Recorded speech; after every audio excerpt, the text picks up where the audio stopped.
I saw the shape of everything, but the only part I held on to was you. Wow, what a line, right? Every huge, epic story has the fate of the universe hanging in the balance. But when you really get down to it, it's always about something smaller, something way more personal. And this line right here, this sets the whole stage. We're talking about a conflict that spans galaxies, but it all comes down to a connection that just breaks all the rules of time and space. All right, let's get into it. Welcome to our explainer on the first half of Starkeep: The Ark. We're going to follow the journey of one young man who finds the weight of an entire galaxy, its past and its future, resting right on his shoulders. Talk about pressure. So, let's set the scene. Where does a story like this even begin? Well, picture a galaxy that's just holding its breath. There's no open war yet, but the peace, it's paper thin. You can almost feel it about to shatter. You've got these ancient powers stirring, and everything is politically primed for a massive, catastrophic split, a schism that could literally wipe out entire worlds. Okay, so in this massive galactic chess game, who are the pieces on the board? Well, you've got three major players. First up is the United Sovereignty. Think of them as the government, the military, all about order and protecting borders. Then there's the Solmus. They're a spiritual order, and their whole deal is protecting the balance of the cosmic energy. And then you've got the Ulks. They're a breakaway faction, and they're totally obsessed with corrupting that same energy for their own twisted ends. Yeah, three very different ideas on how the galaxy should be run. You can see where the problems start. So what's the big prize they're all fighting for? It's this thing called the Arc Stream. And look, this is way more than just some piece of tech. Think of it like a spiritual and psychic internet for the entire galaxy. It connects all life, all souls, even time itself. It's literally the highway souls travel on after they die. So if you control the arc stream, you control life, death, reality, the whole shebang. The stakes don't get any higher than this. And smack dab in the middle of this huge, complicated power struggle, we find our hero. And he's not a general or a politician. He's just a kid living on some backwater planet, totally clueless that he's about to become the most important piece in this entire game. So, this is Zoaku. We find him on his homeworld, Verdantis, and it looks pretty peaceful, right? But Zo's got this problem. He keeps breaking stuff, not on purpose, but these meditation orbs, they just crack whenever he tries to use them. And it's not just little things. The ancient temple where he lives, it's literally started to react to him. Something's definitely up with this kid. But here's what's really interesting. His mom, Kira, has a totally different take on it. She says to him, "You're not breaking them. You're waking them up too quickly." She doesn't see destruction, she sees life. Just an overwhelming amount of it, happening way too fast.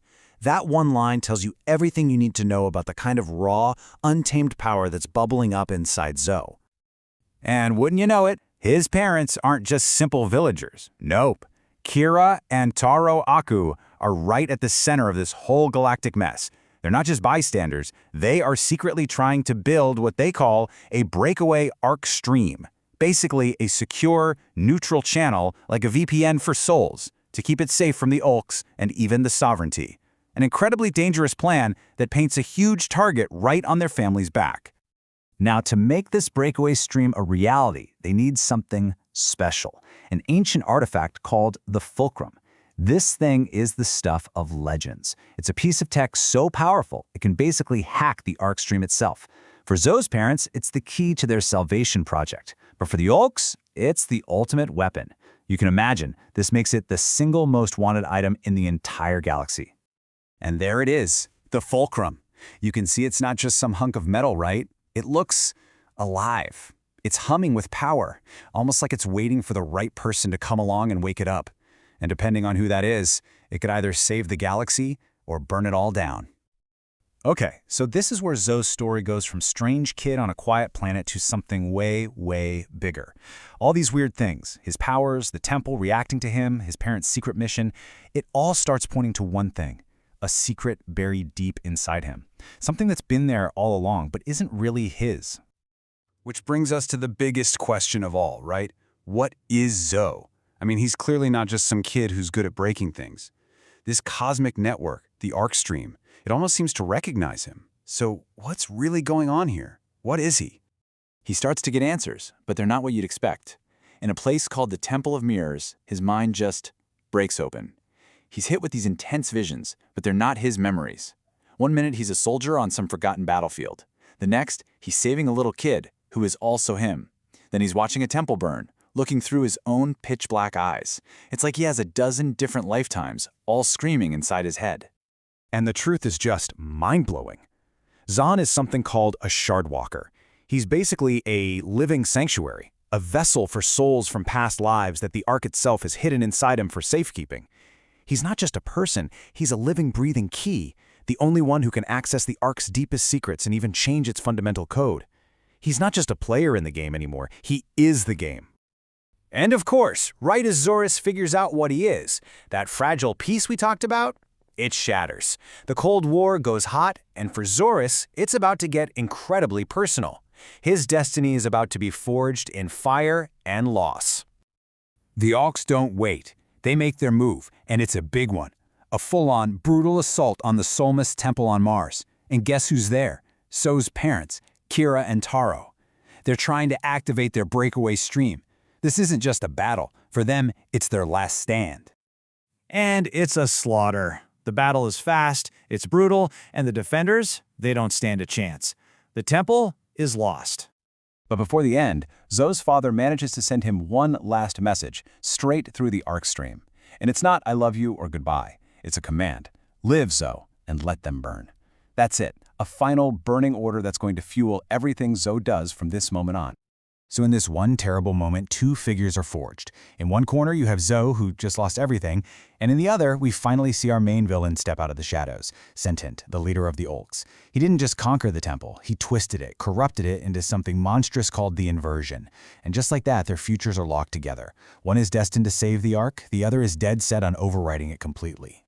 So, let's take stock. His parents are gone, he knows he's a shardwalker, Zoe is no longer that kid on Verdantes. Overnight, he's become the single most important and the single most hunted person in the entire galaxy. And the weight on his shoulders is just unimaginable. Then the Ark stream itself shows him what he's capable of. And it is not a comforting vision. It shows him two possible futures, two versions of himself. In one, he's a savior who sacrifices himself to save billions. In the other, he's a monster who shatters every temple in the galaxy. And the scariest part, both feel real. Both feel like they could be him. And the message from the Ark is simple, and it's absolutely terrifying. It basically says, choose, and know that one must die. To become the savior, the destroyer in him has to be killed. To become the destroyer, the savior has to die. There's no middle ground. It's an impossible, horrifying choice. This all leads us right to the edge, the climax of this first part of the story. And with this terrible choice looming over him, what does Zoe do? He doesn't hide. He walks right into the fire. He heads to the front lines of a massive battle, but he's not carrying a rifle. He is the weapon, the one person who can decide how this all ends. And that's where we're left, with this huge, hanging question.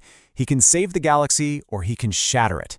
He's been told to choose a path, but let's be real. When one path means sacrificing your life, and the other means sacrificing your soul, what kind of choice is that, really?